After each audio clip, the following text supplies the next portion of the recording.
Welcome, everyone, to Credit Chat Live. I'm Destiny White, your co host today, and I am so happy to be joined by my co host, Christina Roman, who is our Consumer Education and Advocacy Manager here at Experian. And we are unpacking and exploring the complex relationship between women and money today in honor of Women's History Month. So we have Cary Carbonaro, who is a women and wealth expert and advocate who is truly a trailblazer. She is an award-winning financial advisor. She's had her own practice for the past 20 years. She's a CFP Board Advisor and a six-time Investopedia Top 100 advisor and an author and just a real advocate for women. And I'm just so happy to have you here today, Cary. Yes, well, all I want to say is that I am one of the few women ambassadors for the CFP board profession, as well as one of the few women leaders within the field of wealth management for women, which is an 80-20, which 20% women, 80% men.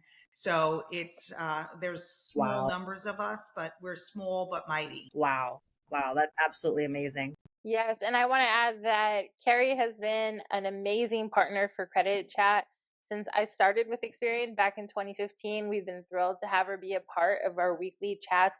She shares so many valuable insights, and I'm truly appreciative that she dedicates her time to not only these chats, but also to being here today to just share the information that we're going to share in today's conversation. Well, I consider myself first and foremost an educator. And so, my undergraduate, it's funny, was in history teaching. And I was going to be a teacher. And then I decided I'm going to teach money instead. And so that's what I do. So everything I do is about educating and especially educating women. So anytime you ask me to do it, I will say yes. I love that. Thank you. We're so appreciative of that. Yes, we couldn't have a more perfect guest today for this conversation. So, Cary, would you be able to just share your personal journey in wealth management and how these experiences have shaped your passion for increasing financial literacy among women from the start? Sure. So I'm happy to discuss my story. So I grew up, my dad was a senior executive at JP Morgan Chase. And so I was the oldest of his children, and he didn't have any sons. And we bonded over money rather than over sports. So we used to do all these incredible things. I said, we used to do take your daughter to work before there was a take your daughter to work day. Like it didn't even exist. And he would take me to work with him at the bank. And then we did foreclosure auctions together. And I just grew up learning everything there was about money. And I just thought that everybody knew this. And I didn't even know that it wasn't a thing, that people didn't learn this from growing up. So for me, it was great. And then I went and started my career at JP Morgan Chase and Citibank and Lord Abbett. And I, thought I did everything right. I graduated college with zero debt because of my upbringing and, what I knew about finance. And ironically, I still got it wrong because I wound up marrying Mr. Wrong. And I almost lost all my everything. So here I was with this, at 30 years old, making $500,000, having this incredible job on Wall Street. And I was super successful. And then, enter the mistake that I made. And I paid for it dearly for about 10 years of my life, marrying Mr. Wrong and going through a terrible divorce and, almost losing my business and almost losing my practice. And so I felt like if this could happen to me, somebody who has all this knowledge and all this experience, it can happen to any woman on the planet. And so that's when I first decided to write my first book, The Money Queen's Guide for Women Who Want to Build Wealth and Banish Fear. And I wrote it specifically for women to tell my story about what happened wrong with me, and then also what I've seen, what's happened with my clients. And I said, I want women, this is what you should do in your 20s, in your 30s, in your 40s, in your 50s, in your 60s. So like decade by decade, because I know it's just something that women don't necessarily want to do. It's not something women don't wake up one day and say, I'm just going to hire a financial planner. Or I'm just going to get on top of this money thing. It's usually within a crisis when it comes. So women, it's a death, it's a disability, it's a divorce, it's always, or losing a job loss. So it's always something that is, really emotionally charged.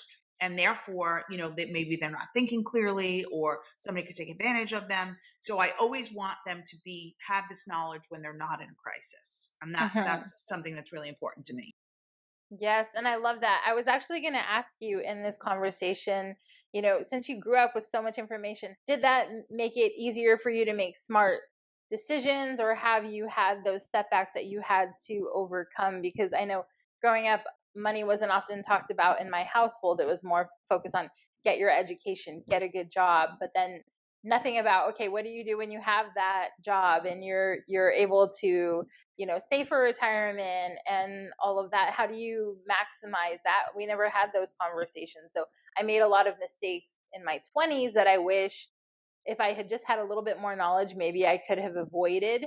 So I love that you take this proactive step. And we find often, even working at Experian, that people come to us at a point of pain. They've ruined their credit somehow and they want to learn how to repair it, how they can build it back up. But we just wish that we have so many free financial tools for them. We wish that they would access them before they hit that point. Exactly. And interestingly enough, I have to admit I do practice what I preach. And so I have followed all my own advice and rules. So I started saving early. I had a great credit score and never ruined it. So I've done all the right things, except for marrying the wrong spouse. Um, Hmm. and so, which unfortunately is not a lesson in financial literacy. So, and it's still hurt and cost me a lot of money and time. And but that's okay. I mean, what you learn from it. And so, it's been like this for me: straight up, straight down, straight up, straight down. At one point in my life, when I worked for when my company got sold, and I lost my ability to market myself and be who I am, and then now I'm back up again. So I've done it like that. So Hmm. if it happened to me, everybody, there's no straight line up. I always say that all the time because Yeah, it's life. absolutely. What goes up comes down. It's an ebb and flow always, right? Yes, yes. Oh, yeah. Yes, but I think the knowledge helps and the practice helps, and also to realize sometimes you could have the knowledge and still can't put it into practice. And I think that that's a behavioral finance issue where you almost need and not only a CFP, but you also might need a psychologist to understand why you're doing what you're doing. Why do you have the knowledge but can't follow through? So that happens too to a lot of people, more, and actually a lot of women as well. Wow. Yeah. And that's a really good point, because you get caught up in your own behaviors or your own beliefs about money and also your ability to manage money, that sometimes it's hard to break those cycles. There's a lot. There's a thing called money scripts or your money mind or your money personality, and all of those things come into play. And if you don't even know what they are, you're just playing out scripts, and you Hmm. don't even, like, you're unconscious. It's happening and you don't even realize it's happening. Yeah. How do you identify things So like that? there's a lot of different ones to do on the behavioral finance side. My girlfriend has one company called Money Habitudes, and you could go and take the test online and figure out where you are and what you are and what makes you tick and why do you do the things you do. I think everybody should know that. My old firm used to have a thing called the Money Mind, but it doesn't exist anymore. But that was a really nice, easy one. It was 7 questions, and you got to figure out: are you happiness? Are you fear? Or are you commitment? And that was a nice, simple one. But I don't think you can find that one anymore. But I would try Money Habitudes. Is a good one to try. Hmm. And then from there, that you can kind of give you some insight into why you make the financial choices that you make and maybe Yes. what behaviors need to change, right? Yes, exactly. Well, it gives you a whole, like, breakdown of your personality and why what it's kind of like, like a Myers-Briggs test or anything like that, where Yeah. you take a personality test and you figure out what's the underlying root cause of what is motivating you or making you make the decisions that you make. Absolutely. That's awesome. Thank you for sharing that resource. I'm interested to check that out after this conversation. Great. Same. Yeah, that a lot of people don't think of money and financial habits as being psychological, just more of like, this is what I've been taught. This is what my mom and dad taught me. That's very important to know. Well, what's interesting as far as what your mom and dad taught you, even if they don't teach you anything, they're teaching you. Yeah. So they're teaching you good Yep. habits or bad habits or no habits. Either way, you are absorbing what your parents do or how they were, or y- they say somebody who gets paid on Friday, and then Friday would be Friday fun day, and everyone would go out and spend money, and and then you have in your brain, I get money, I go out and spend it, and I have fun, and it's just part of like your DNA of growing up. Or parents fighting about money all the time, then you're like, money is hard, we fight about money, and then Mhm. you're playing it out with your spouse or your Yep. boyfriend or girlfriend or whatever, Yes. Yep. Yep. Exactly. Exactly, Carrie. Those are really good points. So hmm what are some of the challenges that you have encountered as being a female advisor in your field? And yes. I really want to get into those challenges. Sure. Well, I always say the industry was built by men for men. Women are an afterthought in this industry. It's a 2080. It is getting better, but incredibly slow. I mean, we've gone from 20 to 23.8 in about 20 years. So it's still pretty, very strong, heavy, male dominated. And then the other thing that hurts us in the industry is what's called unconscious bias. And so men and women both have it. You don't realize it because again, it's unconscious. So it's in the background. And so men by not even on purpose might not be looking at the woman, might not be engaging the woman if it's a couple. May, say, I've heard my worst, if my worst example is when a man says to a woman, don't you worry your pretty head about this, I got it. And this is literally done to this day. So don't, I know I see your face of shock, but no, this is really happening even to this day. Oh yeah. So Mhm. there's a lot of things like that. And so I think that, they don't know what they don't know. And so what I've been doing is I've been training advisors to become more female friendly and to uncover their blind spots that they don't realize that they have, just because women are going to take over the wealth in this country by 2030. We are now at 1/3 of the nation's wealth. And by 2030, we're going to have 2/3 of the nation's wealth. So it has to change. It is going to change. It's going to be forced to change. And I would like to get ahead of that curve now. And so I've been one out there holding that banner saying, we need to change it now. Mhm.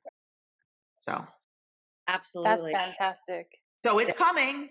It's going to happen. I hadn't seen that stat about how women were going to have the majority of the wealth by 2030. That's so interesting. Can you expand a little bit more on that? Sure. Yeah. Well, it's interesting because it's going to be women inheriting it, Mm. earning it. It's going like, so it's coming from all different places. It's a lot of wealth transfer though, from parents passing, spouses passing, divorces, and women working. So Okay. it's a combination of all of those things. But a lot of it has to do with the wealth transfer of people passing. Yes. That's so So interesting. Especially like when you think about the issues facing women, a lot of women, they live longer than their spouse, so that makes sense, the wealth transfer from the spouse, but also, they have a lot of caregiver responsibilities placed on them, especially women that are working now, so they're high earners, but they're still expected to be the caregivers for their family. So you're seeing that concept too. And then when you talk about unconscious bias, a younger woman like trying to make her way up in the on the ladder at work, there's still that bias that's like, well, she's still young, she's going to want to start a family, at what point is that going to impact her, so yes. you still see those biases in hiring Absolutely. processes. Absolutely. Well, and it's interesting because I've had where people have said to me, I've had my clients who have tried to refer me to other clients who are women, and they literally said, oh no, I don't want to work with a woman. A man can take care of me better than a woman can when Oh, it comes to money. wow. My Yes. goodness. And And I've been told, you'll love this one. My hair's a lot shorter than it used to be. But I was with a meeting with a center of influence who was an estate planning attorney who had a trust, and the woman whose trust he managed wanted to hire me as her financial advisor. And when I met with him, I thought it was just literally a done deal because she picked me and I was going to meet him. And he pretty much walked in and said, why is your hair so long? And I was like, what? And then he was like, you don't look like a financial planner. And oh, again, I'm like, what? I literally walked out of the meeting in tears. I mean, I just couldn't even believe that this happened to me. Like this was said to me. Mhm. It's crazy. And this is today. I mean, this is like current stuff. Mhm. Christina, back to what you said about the caregiving. So there's a stat where women out of the workforce taking care of children or taking care of parents Mhm. or like family members who are ill, it's not, might not be parents, might be a sister or a brother or an aunt or whatever, they call that the good daughter penalty, and also taking care of children, that women staying out of the workforce costs women $1 million in net worth over their lifetime. wow. Wow. Caregiving. Mhm. Is Wow. that unbelievable? Yes. It's literally unbelievable. Yeah, it makes me wonder, why isn't the load shared a little bit more equitably, like it's very interesting. And piggybacking on that a little bit, I'm wondering, Carrie, if you have any statistics on women breadwinners in their household Oh as my you God. get into the topic of, women Yes. accumulating most of the wealth. So yeah, I would love to jump into that. I'm so excited to talk about that because I'm actually doing a presentation at Invest in Women, which is a industry conference, and my topic is female breadwinners. So Ooh. isn't that wild? I know. And so I've been doing the history of female breadwinners and where we are and what we're and why. So a breadwinner, by the way, a female breadwinner means that you are the majority in the household. So you are the bigger share of the household, or the only share in the household. So that's what a female breadwinner means. We are now at 41% of households and climbing.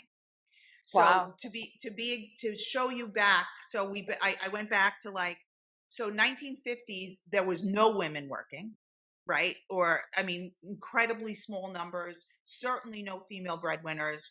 I have an article from the 1950s Economics Journal of what to do when your husband comes home from work, and you are supposed to look pretty and be dressed up and give and serve him and make sure the children are quiet and create a beautiful atmosphere for him. This is the 1950s. It's not that long ago. Mhm. So the 60s, things started to change a little bit. Betty Friedan came out with the feminine mystique in 1963. They said that was the second wave of feminism. Women started to like go into the workforce and try and start to mobilize. And so that then you had the whole "You've Come a Long Way, Baby." I don't know if you guys know what that is. That was the Virginia Slims women getting into the workforce. And that was the whole ad campaign. Then in the 70s, now, Tina, you might know this, women got the first credit card in 1974. Yep. Oh my goodness. We did That not that have was credit actually cards something I before just learned this 74. year, and I think I read it in your article. As you had posted an article, and I was like, "Is that true?" And I went and I looked, and I was like, "Oh my gosh, I had no idea." Just so recent that women were able to access credit cards. It's unbelievable. Yeah, it really is unbelievable. And so the numbers of the women in the workforce. So then in the 80s, they started to get a little bit better. There was this whole Angelique campaign. I could bring home the bacon, fry it up in a pan. And that was a woman breadwinner. It was a big deal. In the 90s, it was designing women, which again, you guys probably don't know any of this, but it was like women starting to come into the workforce and having women owned businesses. And then here we are today. This is current. We've got Taylor Swift. We've got the Barbie movie. We've got um, oh my God, we've got Claudia Golden, who won the Nobel Peace Prize last year for the pay wage gap study, which I don't know if you guys knew that. All this happened last year. And of course, Beyonce. So we have four incredible women happening and incredible things happening in this current year. And the number's just going to keep rising when it comes to women in the workforce and breadwinning. Absolutely. Which again is also back to why we're going to control the wealth by 2030. Yes, and even at Experian, Jennifer Schultz took over as CEO. This past year was her first year as our North America CEO. It's amazing. Mm-hmm. Yeah, this is Yeah, all really, really good stuff. We're definitely moving in the right direction. Yes. that makes me so happy, and it also just goes into the gender norms and reshaping what the gender norms are in our society, and showing these statistics that women breadwinners are climbing, and it's changing the way that we should view household roles, right? Absolutely. 100%. 100%. I mean, I hope that, I mean, you look at some other countries who have it like equal, like the Scandinavian countries have it really equal, where they have like paternal leave as well as maternal leave. And they have they have more women breadwinners than we do. So, and they also have like a zero tolerance for pay wage gaps and all that kind of stuff. So, other countries are doing it. Mm-hmm. I love to hear Yes, we'll be right there soon. But I would love to talk about what are some current common misconceptions or barriers that are preventing women from accessing financial literacy, and how they can address these barriers so that we can be better prepared to manage our finances as we prepare to take over the world. Yes. So the one common misconception is that women are not good at math. And I see that all the time. As a matter of fact, I was just at a conference, and there was every woman who spoke before me said, I'm not good at math. And and then of course I went up and talked about math. And so I was like, okay, guys, I know you're not good at math, but you know, you need to learn the money thing. Like, and also money and math doesn't have to be the exact same thing. Like, I'm great at, I was never a trigonometry major, but I know finance like the back of my hand. So one does not equal the other. And also, the whole thing that women are not good at math needs to be thrown out, like garbage. Just throw it out, right? Also, that women think that somebody else should take care of this for me. That should be thrown out as well. And I recently spoke to a high school, and I asked them, the women in the room, how many of you guys think that somebody else is going to take care of this money thing for you? And about 90% of the hands went up. So even the young girls still think. I was at a wealthy school, but still, they still think that somebody else is taking care of it for them. So that's another issue. So I just want the societal norms to say women to be raised, I'm going to be responsible for myself. Yes. That's where we need to go. I agree. That is something that I was super grateful. Even growing up in a Hispanic household, my parents always told me, you rely on nobody. You are the person that's going to be taking care of yourself. You make sure that, well, first get your education so that you can have a good job, and that job will pay for your financials, right? That was about as far as we got in preparing for your future financial self. But it was always that talk track of, you are responsible for yourself. Do not rely on anybody else. And I was always grateful for that. It's a fantastic lesson. It's funny. I don't know if I was necessarily taught that. I just felt that. And so I just did it. And I just always felt like I want to be responsible for myself.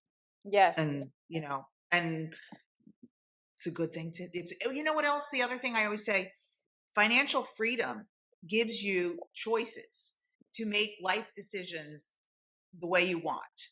And if you are not earning money, if you have to ask for money from your husband or wife or whatever, or if you are in like a position where you don't feel like you have the power because you don't have the money, you are definitely not able to do everything you want to do in this life.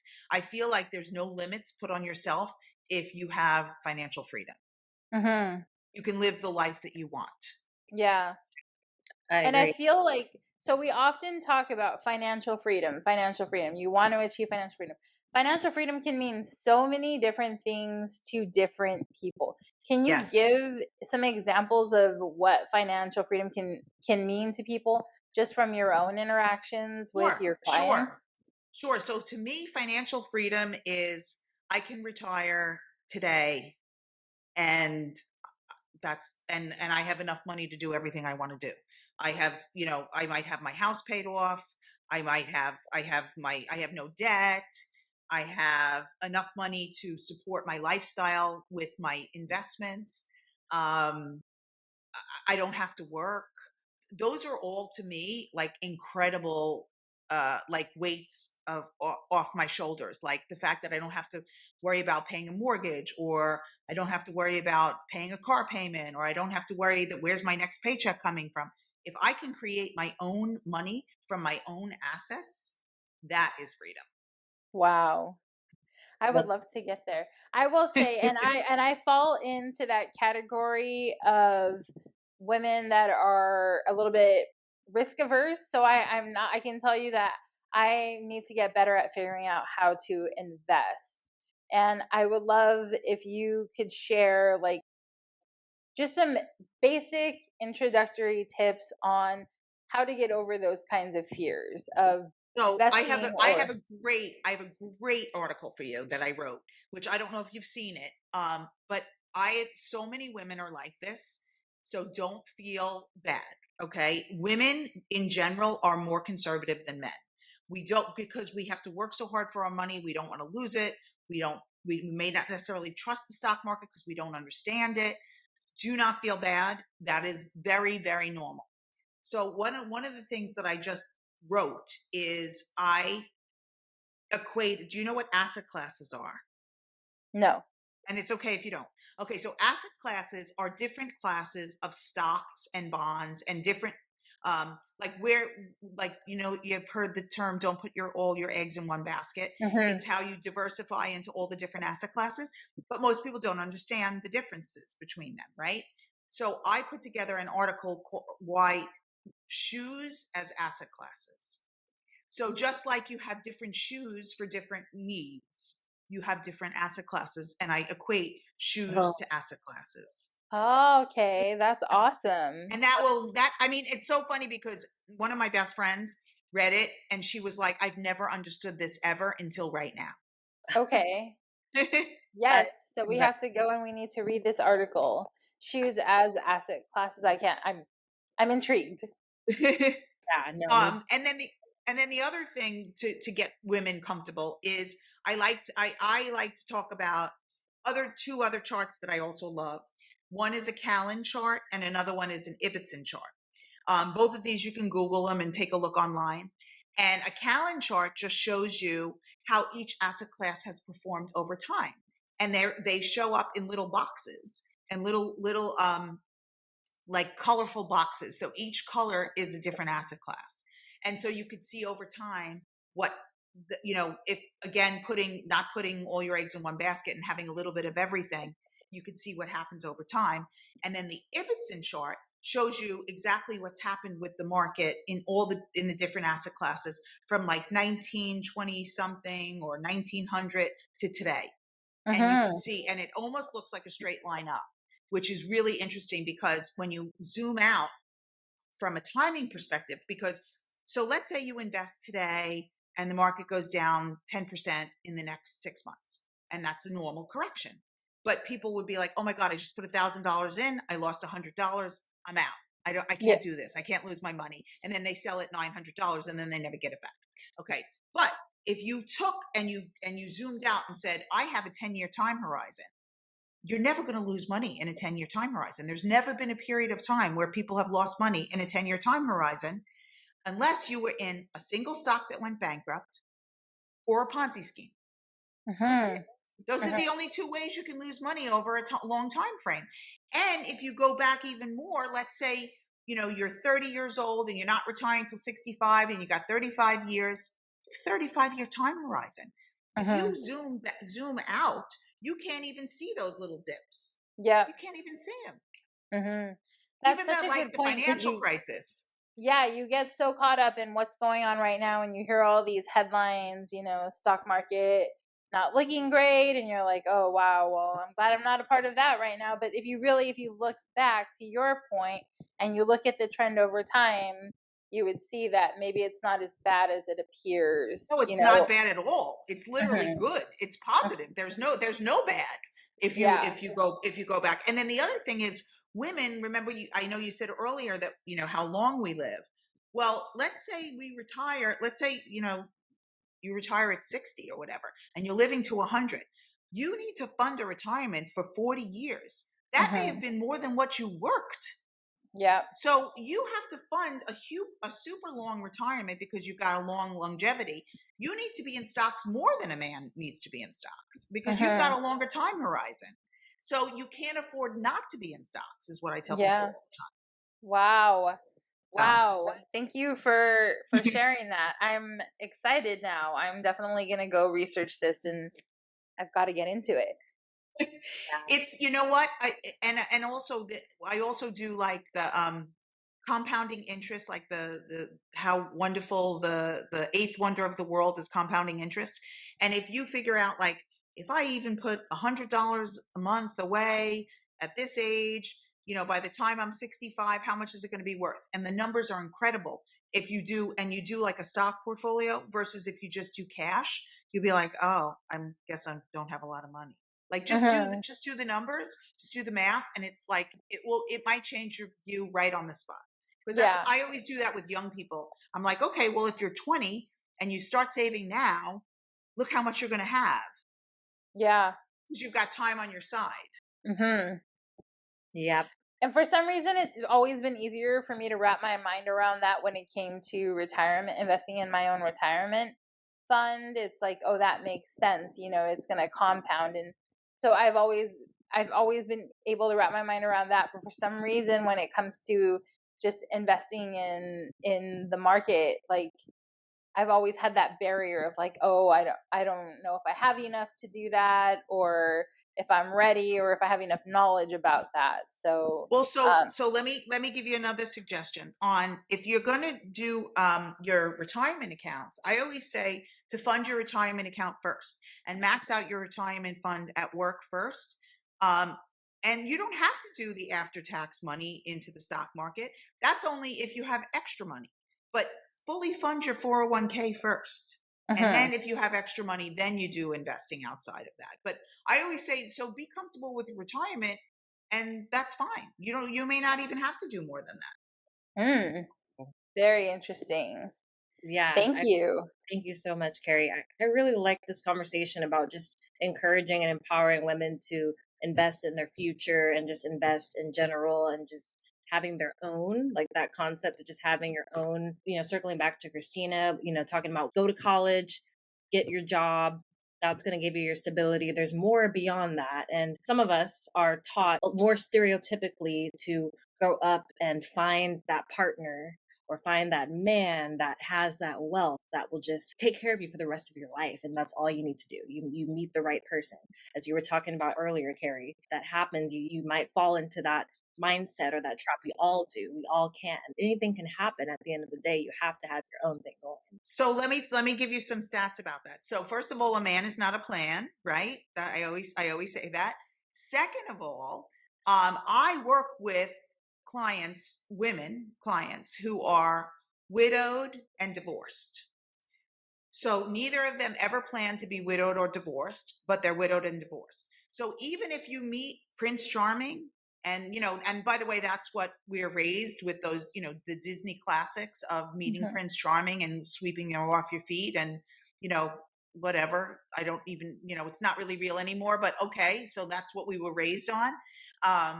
But no, you're still going to be 90% of women, 90% of women are still going to be responsible for their own financial future at one point in their lives. So Thank you. either, their parents pass and they're single, their spouse passes, they get divorced, life happens, right? And so no matter what, you should be owning it. You should be owning your own financial future. And guess what? If you meet a man and he's fantastic, and he's your partner, or a woman and they're your partner, and then you can combine assets, and then you have even more money to save, and that's great. But I would still always make sure I have my own. Certainly. And you know what? And your spouse is gravy. That's how I would look at it. Gravy. I love it. They should add to your life and enhance it. They shouldn't make the whole dish. Who's gonna eat a gravy dish? Just gravy. Potatoes. That's your hard work and your investments. Love it. You know what I love about you, Cary, is you really break it down into such relatable terminology, and the way you talk about money just makes it so easy to digest. And I really appreciate Thank you. that. And I would love to know, I mean, I can tell that you're a fantastic financial advisor just from the way you explain things. And like, you put me so at ease just even in the way you talked about investing.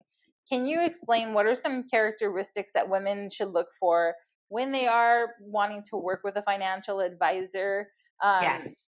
that can just make it a little bit easier for them? Yes, such a good question. I believe a couple things that I feel really strongly about. One is they have to be board certified, which means they have to be a certified financial planner. We have about 95,000 in this country right now. The numbers have been climbing every year because anybody who's in this practice and doing this should be board certified. And so that's step one. Second thing is that I believe that they should be a fiduciary, which means that they are charging you a fee, and any advice they give you is in the best interest of the client. So that means they're not selling things. They're not, when you go to them and you ask what it costs, it's transparent. They tell you what it costs up front. If somebody tells you that it's free, they're not a fiduciary. And also, it's not free. They're hiding the fees somewhere.